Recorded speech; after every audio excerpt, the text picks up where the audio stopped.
Good morning. Welcome to the Breakfast News on Rajya Sabha television, where we get you the biggest news that is happening in India and across the world. My name is Ashwarya, and these are the headlines. BJP delegation to meet Karnataka governor to demand Chief Minister Kumaraswamy's resignation. Congress delegation meets Assembly Speaker, seeks a disqualification of rebel MLAs.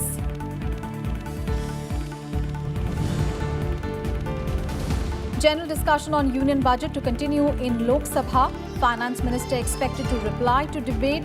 Upper House to also begin discussion on union budget.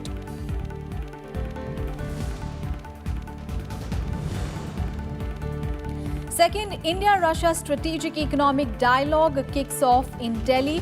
Cooperation in agriculture, MSME and digital connectivity to be the main focus.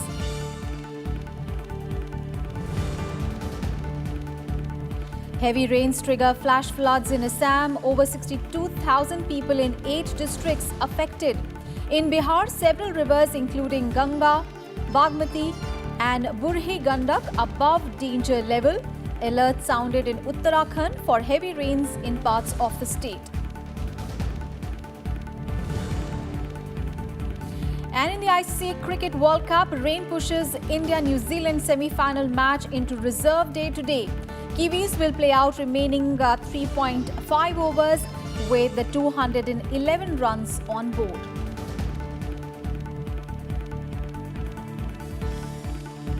Our top stories from Karnataka, where amid the ongoing political crisis in the state, Congress leader and Minister D.K. Shivakumar has arrived in Mumbai today in a bid to pacify the disgruntled MLAs.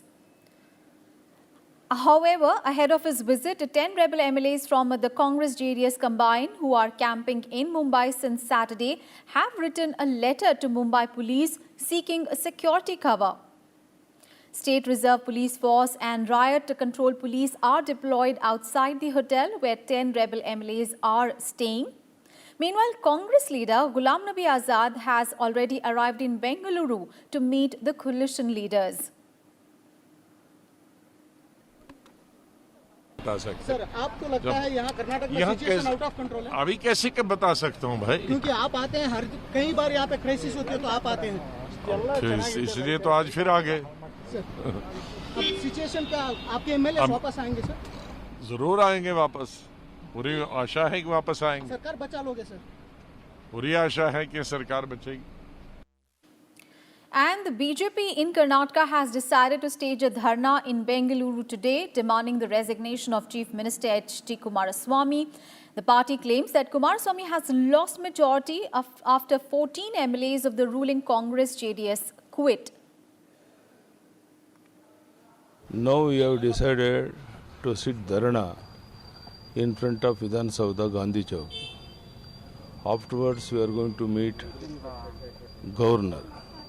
Afterwards, we are going to meet Speaker also.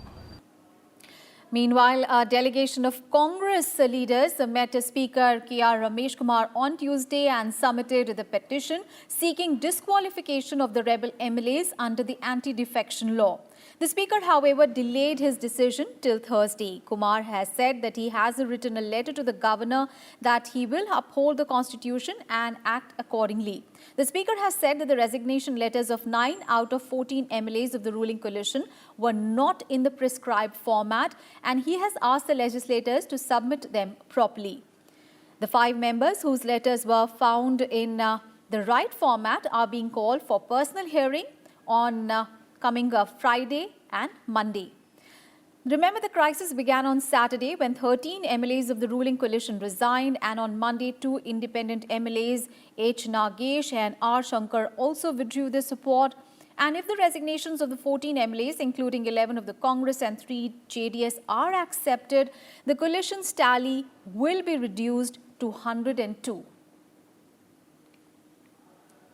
I'll have to see the material, go through the provisions of law, then decide should I give them an opportunity or not, and all those things will happen automatically. Then another question, these people, honorable members, they have met the honorable governor and they have told governor that resignations are voluntary and genuine. And let's get all the updates. Our colleague Panchanan Mishra is tracking all those developments very, very closely. Very good morning, Panchanan. So, we are seeing various twists and turns as far as the Karnataka coalition crisis is concerned. And, the latest reports now say that the senior Congress leader D.K. Shivakumar was actually stopped from entering the five-star hotel in Mumbai, where these rebel lawmakers are staying after they had written to the police for protection from him. So, what are the updates and, how do you look at the crisis now unfolding? Aishwarya, first of all, the situation is not clear in Karnataka, and uncertainty is still there. And many of the Karnataka Congress and JDS MLAs are there in Mumbai hotel right now. Earlier they were in Goa, now they are taken into Mumbai. And the central leadership from Congress party, leader Ghulam Nabi Azad, B.K. Prasad, has been sent yesterday to Karnataka, to Bengaluru to solve the crisis. And now at this point of time, D.K. Shivakumar, who is the Congress leader and the minister in Karnataka government, he is in Mumbai to convince the rebel MLAs of Congress and JDS to come with the party. And in the meantime, yesterday we saw that Speaker Ramesh Kumar has found that the resignations were not in order and only 5 were in order and the rest of them has to be seen. So this issue also gave the time to Congress and JDS MLAs to solve the issues. But we have to see that in the meantime, will the Congress be able to convince all them, or the BJP, which is now going to governor today and also will meet Speaker of Karnataka Assembly, they will put the issue of the uncertainty in Karnataka. So we have to track all the details, and we know that in few days there will be assembly session in Karnataka, and probably on 17th there may be a protest also. But before it, we have to see that what Speaker decides on the membership of these rebel MLAs. So drama continues in Karnataka, and it's very important to see that what kind of politics Congress, JDS will play there, and also the factor of BJP is there. All right. So Karnataka coalition crisis continues. The coalition government, there has been fighting for survival with as many as 14 lawmakers resigning from their positions. And yesterday we saw that Speaker Ramesh Kumar ruled that the resignations, some of them were not in order, giving, of course, the government a breather. But we have to wait and watch how the crisis unfolds in the days to come. Thank you so much, Panchanan, for all those updates there on that big story. And now a look at the legislative business in the Lok Sabha today. Union Minister Ravi Shankar Prasad will move for consideration and passing the New Delhi International Arbitration Centre Bill 2019. The bill was introduced in the lower house last week, and it seeks to establish an autonomous and independent institution for better management of arbitration in our country. It will replace an ordinance that was issued in March, which seeks to provide for the establishment of the New Delhi International Arbitration Centre, or the NDIAC, to conduct arbitration, mediation and conciliation proceedings. It also declares the NDIAC as an institution of national importance. And the Central Universities Amendment Bill 2019 to amend the Central Universities Act 2009 will also be moved for consideration and passing today.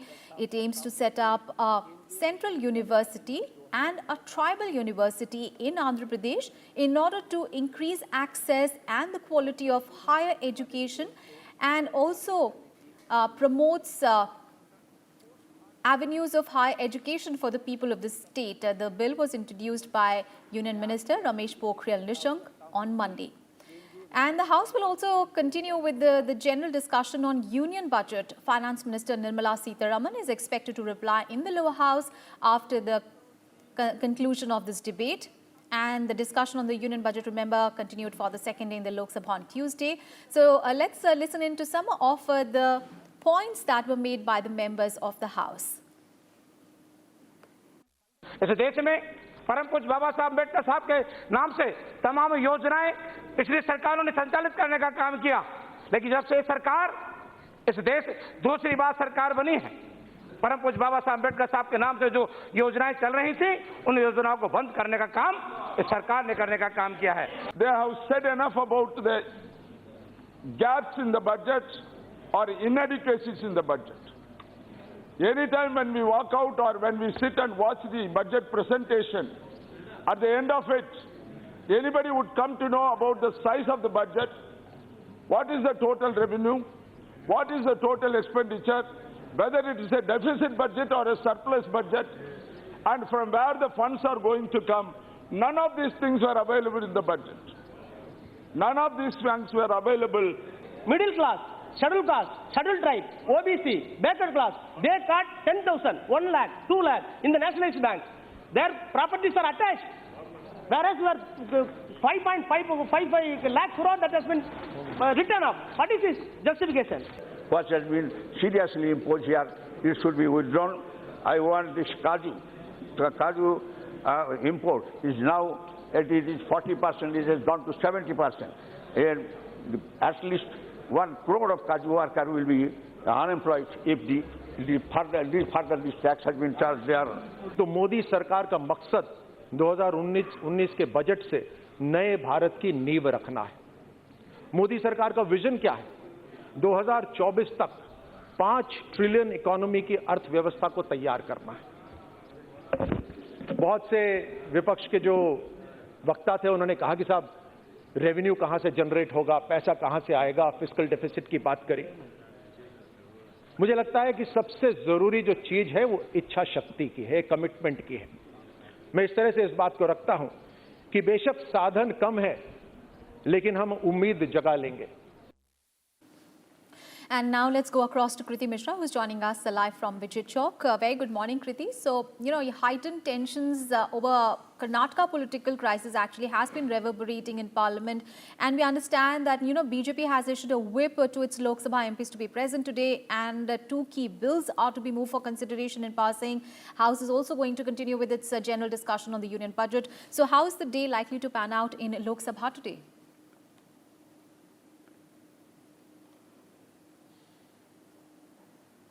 Well, Aishwarya, the Congress has accused the BJP of fomenting trouble in the coalition government in Karnataka. But remember, Defence Minister Rajnath Singh had already distanced the BJP from the entire trouble and said the entire political crisis in Karnataka is the internal matter of the Congress party. Now, this issue has been echoing in the Lok Sabha as well as in the Rajya Sabha. But remember, today in the Lok Sabha, the general discussion on budget is set to resume. The discussion started on Monday with several members putting forth their viewpoint on general budget. And today it will conclude with the reply of Finance Minister Nirmala Sitharaman, wherein she will seek to dispel the apprehensions of the members, whether it is about inflation or about GDP slowdown, reaffirming government's commitment to make India a $5 trillion economy by walking firmly on the path of fiscal consolidation and prudence and unveiling and giving momentum to the reform process. There are other important bills also lined up in the Lok Sabha. There's the new Delhi International Arbitration Centre Bill and also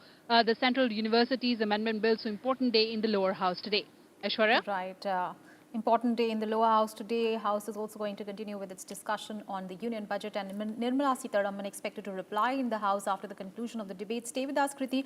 We'll just come back to you. We also need to discuss about Rajya Sabha, and the general discussion on the union budget will begin in the Rajya Sabha today. 0 hour and question hour were disrupted in the upper house on Tuesday due to protests by the Congress and the TMC members. The Congress raised the issue of political turmoil in Karnataka, while the TMC raised the issue of disinvestment of PSUs. And even after repeated appeals by the chairman, the members continued with their protests and the House got adjourned for the day. Proceedings in the Rajya Sabha were adjourned twice on Tuesday in the pre-lunch session after Congress and TMC members stalled the business of the House. Chairman Naidu rejected Congress's notice under Rule 267 to suspend listed matters and take up the political turmoil in Karnataka. He also informed TMC members that the issue of disinvestment of the PSUs raised by them was already discussed during 0 hour in the House. I have received 2 notices for suspension of the question hour. For the sake of the members, one Mr. B.K. Hariprasad and others, and then Ms. Dora Sen and others.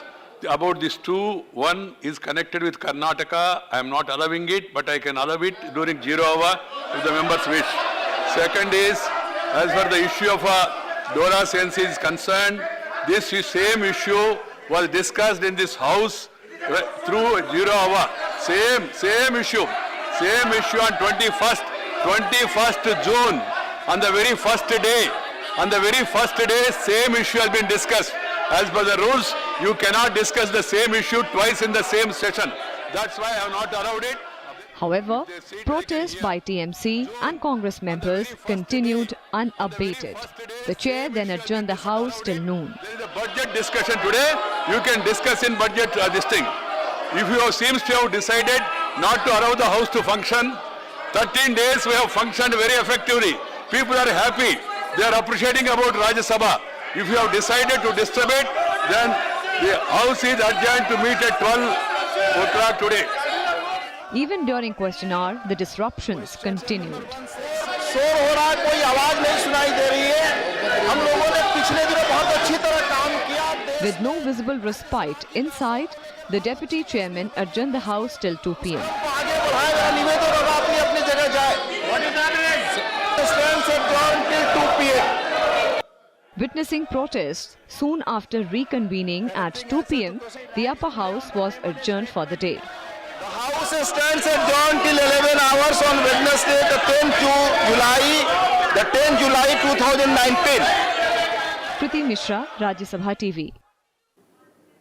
Let's go back to Kriti Mishra, who's joining us live from Vichit Chowk. Kriti, as far as Rajya Sabha is concerned, yesterday we saw that the upper house was adjourned for the day due to uproar over Karnataka crisis. And as far as today is concerned, of course, apart from the key legislative agenda, the upper house is also going to begin a discussion on the union budget. What is expected in the upper house today?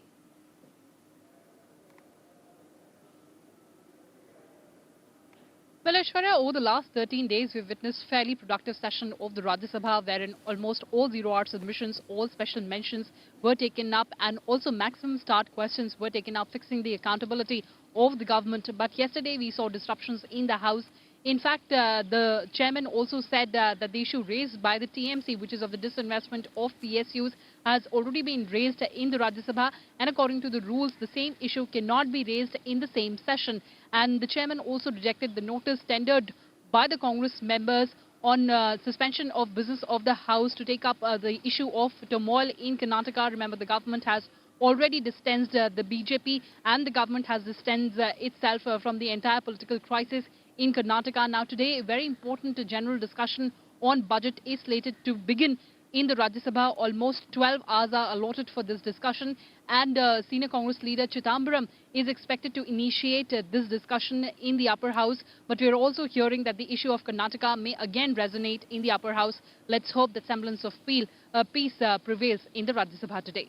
Aishwarya? All right, Kriti, thank you so much for all those updates there on Parliament.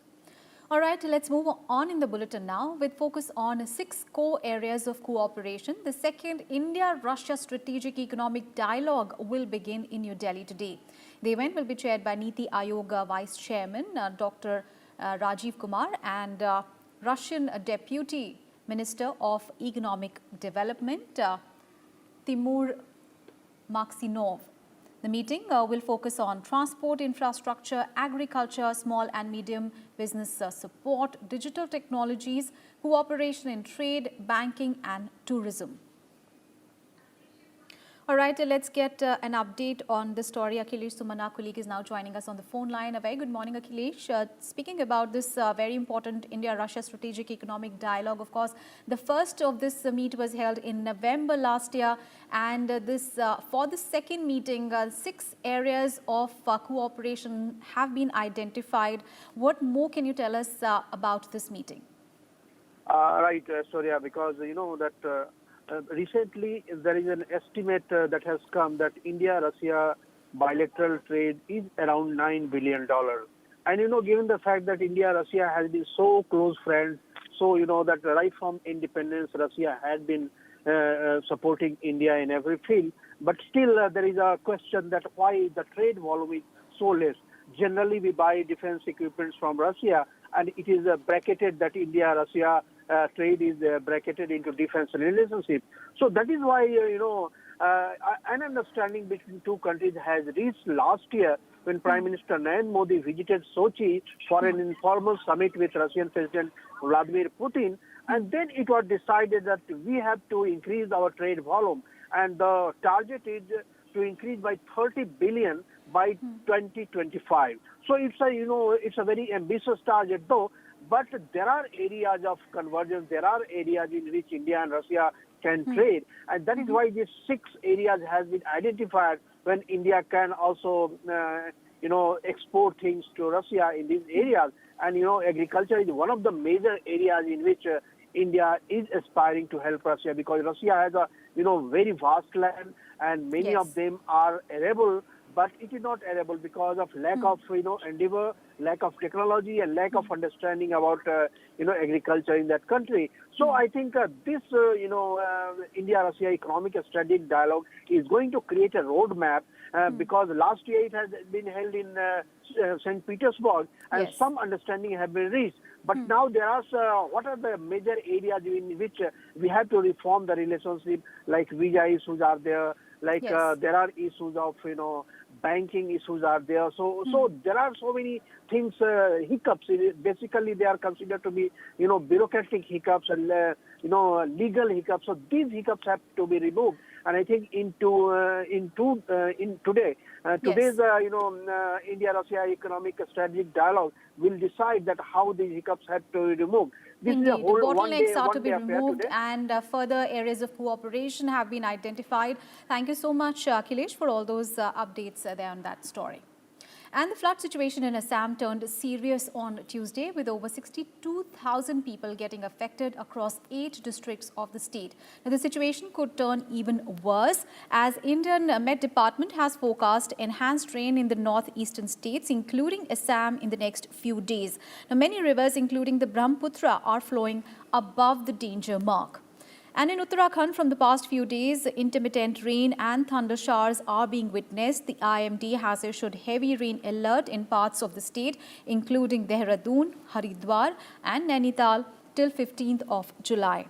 Meanwhile, Bihar is witnessing heavy rainfall since early morning today in almost all districts of the state, and the water levels of several rivers, including Ganga, Bagmati and Budhi Gandak, is increasing due to incessant rains throughout the state. And in Uttar Pradesh as well, heavy rains are lashing different parts of the state today, throwing life out of gear in many cities, and almost entire state is receiving rainfall from the last 24 hours. Meanwhile, the death toll due to Japanese encephalitis in Assam has now risen to 64, with the number of positive cases of the disease being 265. According to the National Health Mission, 26 districts of the state, except Kokrajhar, are affected by the deadly virus. Now, preventive steps are being taken to combat the situation. The state government has also announced free diagnosis and treatment of patients in government hospitals. Fogging exercises are also being carried out in the affected areas. News from the US now, where the House of Representatives will vote today on a legislation that seeks to lift the country cap on issuing of green cards. Now, being supported by more than 310 lawmakers from both the Republican and the Democratic Party, the Fairness for High-Skilled Immigrants Act is all set to sail through the 435-member House of Representatives, buoyed by the fact that 203 Democrats and 108 Republicans co-sponsoring the bill. The proponents of the legislation are using a fast-track process which requires 290 votes to pass a bill without hearing and amendments. Now, lifting the per-country cap on green card would mainly benefit high-tech professionals on H-1B work visas from countries like India, for whom the wait for green card is more than a decade. And now all the action from the ICC Cricket World Cup, and the first semi-final between India and New Zealand will continue today as the rain forced the play to go into reserve day on Tuesday. Now, New Zealand will resume play with their overnight score of 211 for 5 in 46.1 overs and will play out the remaining 3.5 overs before India begin their innings. Earlier, New Zealand won the toss and opted to bat first, with skipper Kane Williamson and batsman Ross Taylor scoring half-centuries. And for India, all 5 bowlers picked up 1 wicket each.